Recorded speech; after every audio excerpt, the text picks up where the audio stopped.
우리가 흔히 그런 말을 하죠. 돈을 잃어버리면 조금 잃어버린 것이고, 명예를 잃으면 많이 잃은 것이고, 건강을 잃으면 전부를 잃은 것이다.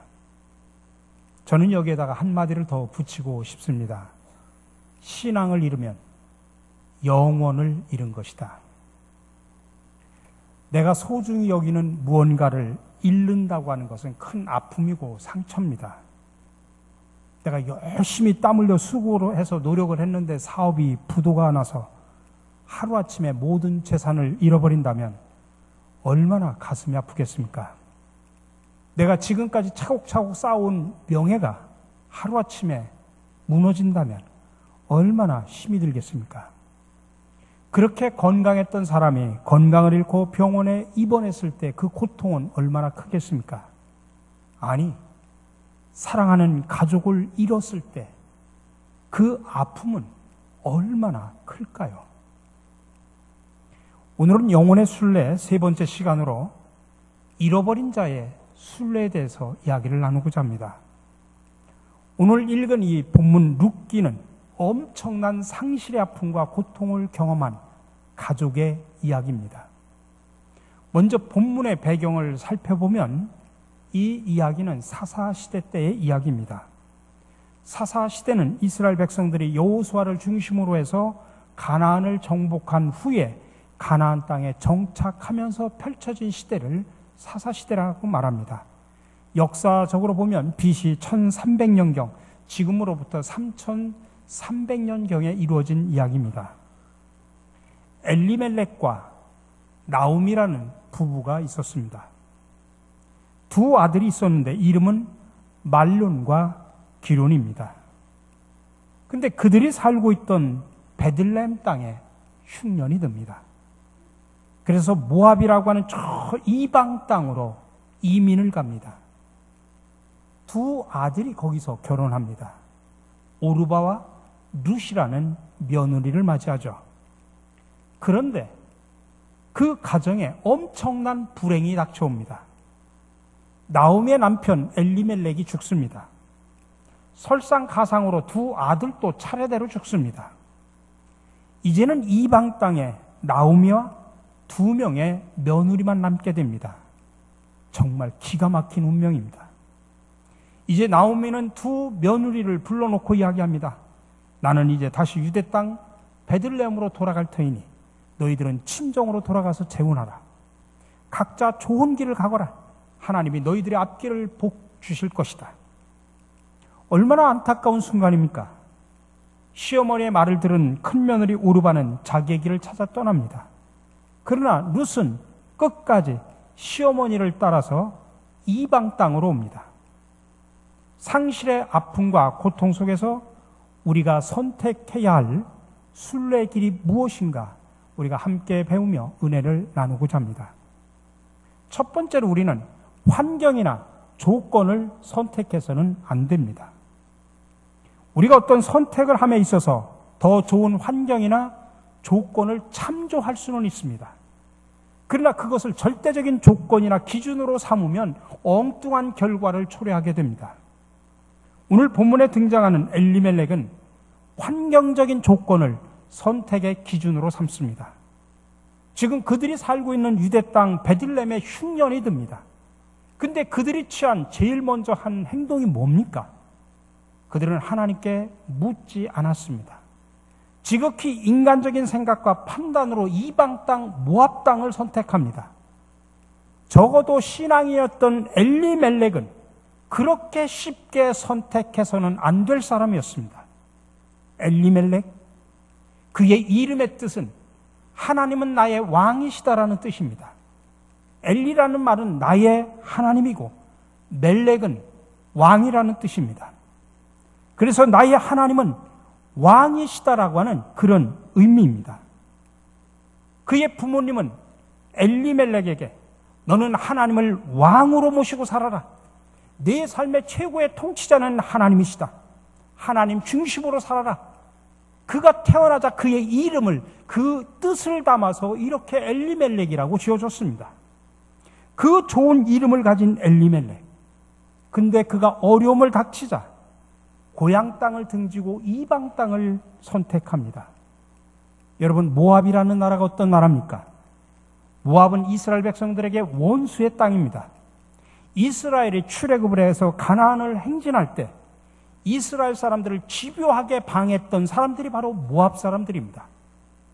그리고 그들은 그모스와 몰렉이라고 하는 우상을 섬기는 사람들이었습니다. 아니, 자기 자식을 몰렉 신에게 바쳤던 그런 우상의 땅입니다. 적어도 신앙인이라고 하면 모압 땅으로 이주하는 것은 한 번쯤은 깊이 생각해 봐야 됩니다. 그럼에도 불구하고 엘리멜렉은 경제적인 안정을 쫓아서 이주를 합니다. 여러분, 그 결과가 어떻습니까? 철저하게 실패합니다. 엄청난 상실의 아픔을 경험합니다. 자신도 죽었고 두 아들마저 죽었습니다. 세상의 환경과 조건을 보고 모압을 선택한 엘리멜렉은 철저한 실패의 인생이 되고 말았습니다. 여러분, 우리도 살아가면서 종종 엘리멜렉과 같은 선택을 할 때가 참으로 많이 있습니다. 예를 들어 여러분들이 이사를 할 때 무엇이 선택의 기준입니까? 지금보다 집값이 더 많이 오를 것이기 때문에? 자녀 교육에 도움이 되기 때문에? 지금보다 더 좋은 환경이기 때문에? 물론 이런 조건과 상황을 따지는 것 자체가 문제가 되지는 않습니다. 기왕이면 더 좋은 환경과 조건을 찾아가는 것은 현명한 선택일 수 있습니다. 그러나 중요한 점은 그 선택을 함에 있어서 그리스도인으로서 하나님 보시기에 합당한 선택이냐라고 하는 것입니다. 우리가 아무리 좋은 이유를 가지고 있다고 할지라도 우리가 하나님을 섬기고 하나님을 예배하는데 방해가 된다고 하면 우리는 다시 한번 생각하셔야 됩니다. 세상적인 조건 이전에 하나님이 보시기에 이 선택이 아름다운 선택이냐라고 생각을 하셔야 됩니다.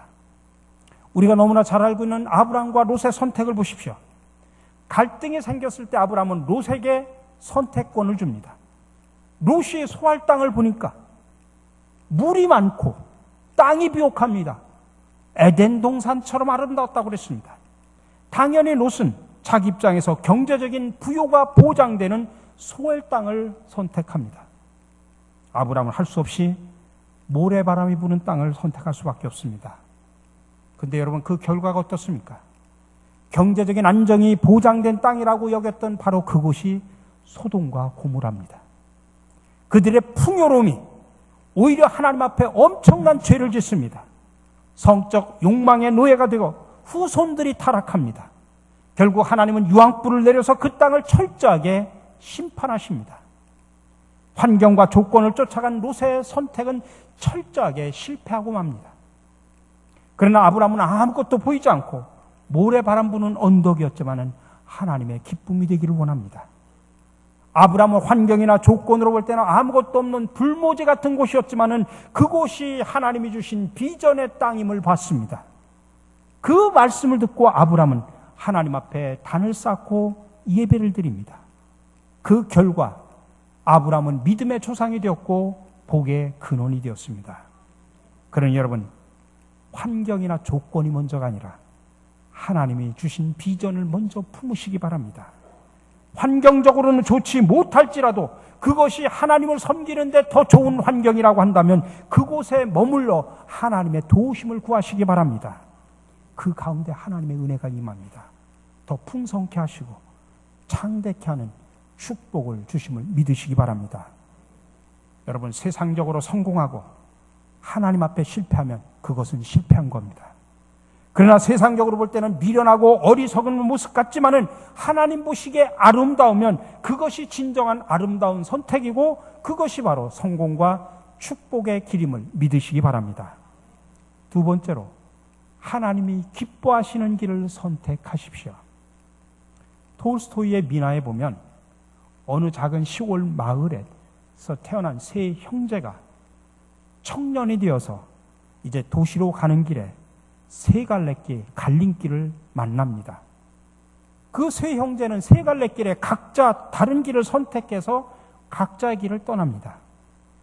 오랜 세월이 흐른 후에 어느 도시에 한 강도 사건이 일어납니다. 강도가 가게에 침입해가지고 주인을 해치고 돈과 물건을 도둑질했다가 결국 붙잡힙니다. 이 강도와 가게 주인, 그리고 이 두 사람을 재판하는 재판관, 이 세 사람이 한 형제였습니다.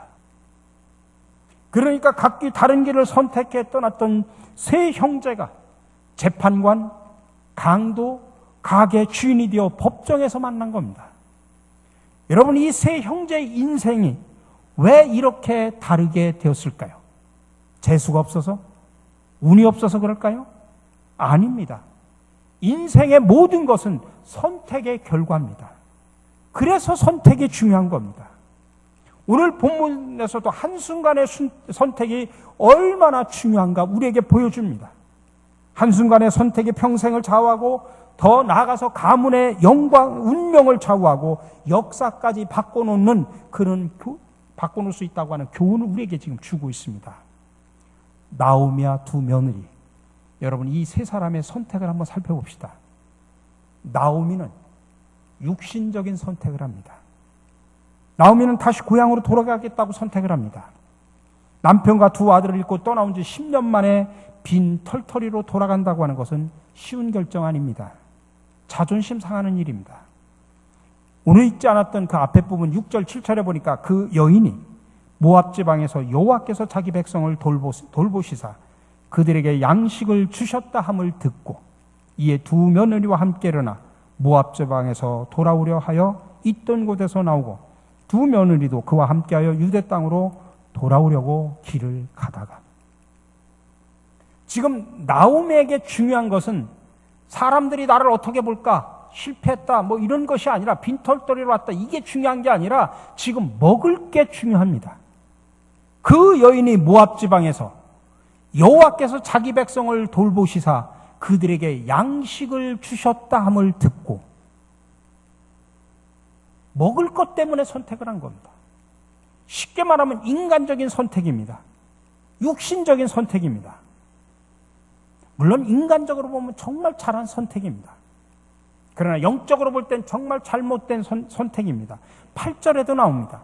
나오미가 두 며느리에게 이르되 너희는 각기 너희 어머니 집으로 돌아가라. 그 말은 우상 숭배하는 그곳으로 돌아가라 그 말입니다.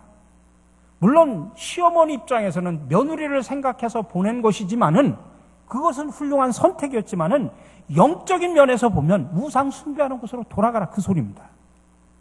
그들의 영혼의 인생의 행복을 위해서는 좋은 선택이었지만은 그들의 영혼을 위한 행복에서는 정말 잘못된 선택이었습니다. 두 번째, 오르바는 실용적인 선택을 합니다. 신명기 25장에 보면 별다른 사회적인 보장이 없을 때 그들을 보호하기 위해서 남편이 죽으면 남편의 다른 형제가 형수를 아내로 맞이하도록 되어 있습니다. 그것을 형수치사법이라고 표현합니다. 근데 지금 나오미는 두 아들이 있었는데 두 아들이 다 죽었어요. 그러니까 후사를 이어갈 수가 없는 겁니다. 그렇기 때문에 두 며느리를 불러다가 고향 땅으로 돌아가라고 이야기한 겁니다. 그러자 첫 번째 며느리인 오르바가 어떻게 합니까? 오르바는 시어머니 나오미와 작별의 키스를 하고 떠나버립니다. 현실적으로 볼 때 자기도 죽을 때까지 평생 시어머니처럼 과부로 살아야 된다는 것을 알게 되었습니다. 남편도 없이 홀 시어머니를 모시고 고생하며 사는 것보다는 내가 차라리 고향에 가서 좋은 사람 만나서 새롭게 인생을 출발하는 것이 훨씬 이익이 될 것이라고 판단했습니다. 그래서 도중에 모압 땅으로 돌아갑니다. 그녀의 선택에 결정적인 영향을 미쳤던 것은 실리, 이익이었습니다. 오르바의 선택은 그래서 실용적인 선택입니다. 명분보다는 실리를 택하고 신앙보다는 이익을 택했습니다. 그러나 그녀의 선택은 영원히 하나님으로부터 벗어난 선택이 되고 말았습니다. 마지막 룻의 신앙적인 선택을 봅시다. 룻도 사실은 시어머니를 따라가면 남은 인생 동안 시집살이를 계속해야 됩니다. 남편도 이미 세상을 떠났기 때문에 시어머니를 모시고 사는 거 억울한 일일 수 있습니다. 시어머니를 따라서 유대 땅으로 가면 자기의 여기 부모나 형제나 친척들을 더 이상 볼 수 없게 되고, 또 거기에 가서 이방 여인으로서 괄시를 받고 또 새로운 사람을 만나서 재혼하기도 그렇게 쉬운 것은 아닙니다. 그럼에도 불구하고 룻은 신앙적인 선택을 합니다. 룻이 어떤 고난과 역경에 와도 시어머니 나오미와 함께 하겠다고 하는 이유는 시어머니에 대한 동정심 때문이 아니라 무엇보다도 그녀가 믿고 있는 여호와 하나님에 대한 신앙 때문이었습니다. 이것이 나에게 이익이 될 것인가 손해가 될 것인가, 그것이 아니라 이것이 하나님께서 원하시는 일이냐 그렇지 않은 일이냐라고 하는 것을 먼저 생각한 것입니다. 그래서 룻의 선택은 신앙적인 선택이었습니다. 저와 여러분들도 인생을 살아가면서 수많은 선택을 하게 될 겁니다. 그 중에 우리도 셋 중에 하나를 선택할 겁니다. 육신적인 기준으로 선택했던 나오미, 실용적인 기준으로 선택했던 오르바, 끝까지 하나님이 기뻐하시는 것을 선택했던 룻. 여러분 어느 것을 선택하시겠습니까? 마지막으로 여러분 넓은 길이 아닌 좁은 길을 선택하시기 바랍니다. 순례자의 길은 항상 좁은 길입니다. 대부분의 사람들이 싫어하는 길입니다. 사람들은 누구나 넓은 길, 편한 길로 가기를 좋아합니다. 왜 그러냐면 거기가 편하고 좋은 길이기 때문입니다. 그러나 넓은 길은 사람 보기에는 좋은 길 같지만 결국 망하는 길입니다. 잠깐 보기에는 쉽고 좋아 보이지만 결국은 멸망입니다. 근데 나오미의 며느리 룻은 좁은 길을 선택합니다. 룻은 아이를 낳지도 못한 상황 속에서 남편을 잃어버렸습니다. 30살도 안 된 모압의 며느리가 이방 땅 베들레헴으로 가는 길은 사실 좁은 길입니다. 시어머니와 함께하는 머나먼 순례길입니다.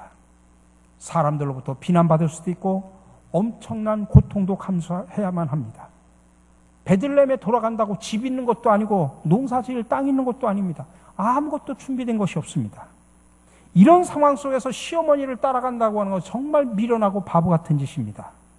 그런데도 룻은 시어머니를 따르기로 결단합니다. 그런데 여러분, 그 결과가 무엇인지 아십니까? 룻은 오르바처럼 편한 길, 넓은 길이 아닌 좁은 길을 선택했습니다.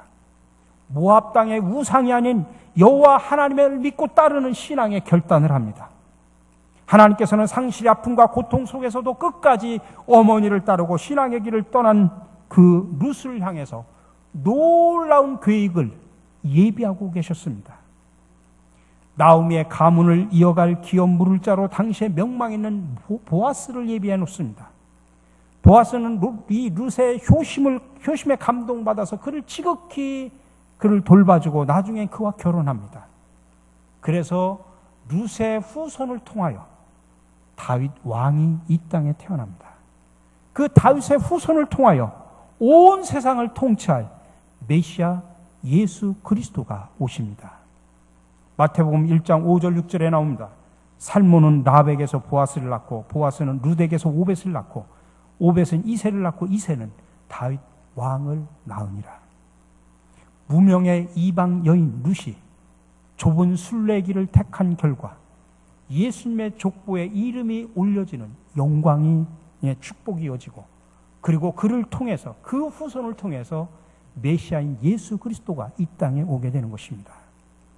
여러분, 하나님 나라의 확장은 좁은 길, 믿음의 순례길을 선택한 작은 영웅들에 의해서 이루어진다는 사실을 기억하시기 바랍니다.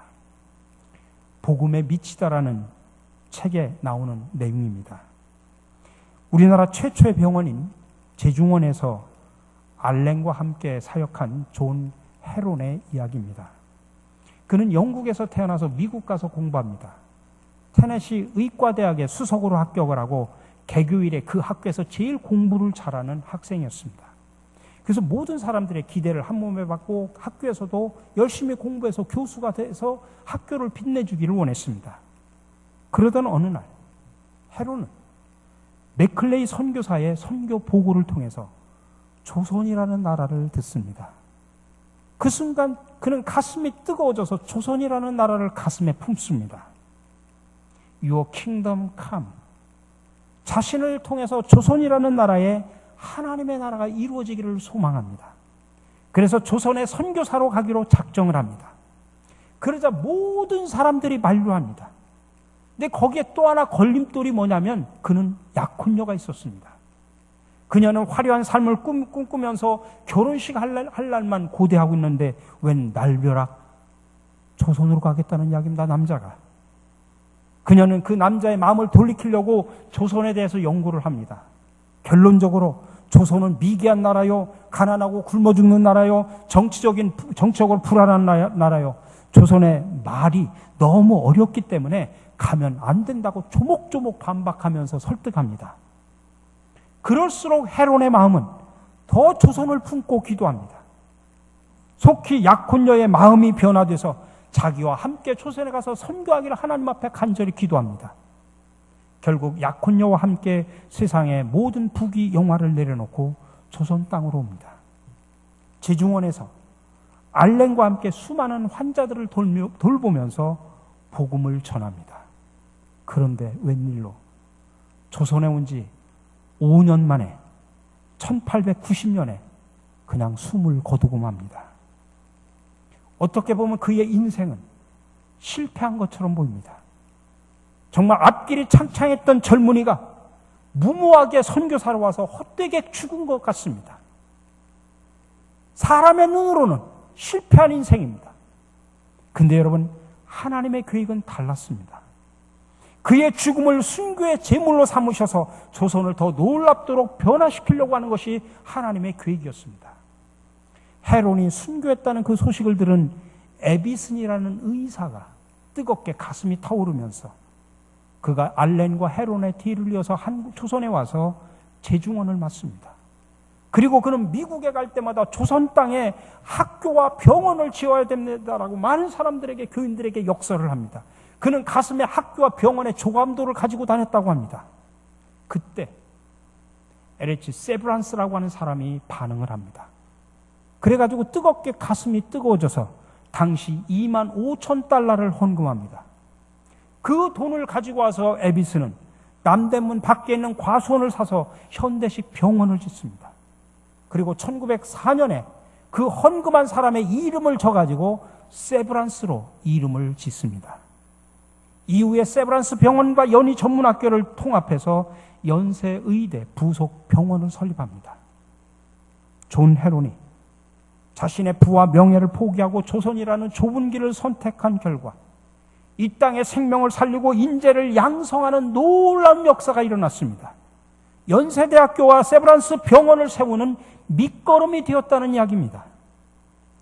사랑하는 성도 여러분, 사실은 이 땅에 와서 최상의 선택을 모범으로 보여주신 분이 바로 예수 그리스도이십니다. 예수님은 세상 사람들이 다 왕으로 모시려고 할 때 그는 피하셨습니다. 자기를 미워하고 핍박하는 자들을 향하여 끝까지 용서와 사랑을 베푸셨습니다. 십자가를 지시기 전 겟세마네 동산에서 마지막 피를 토하면서 한 기도가 뭡니까?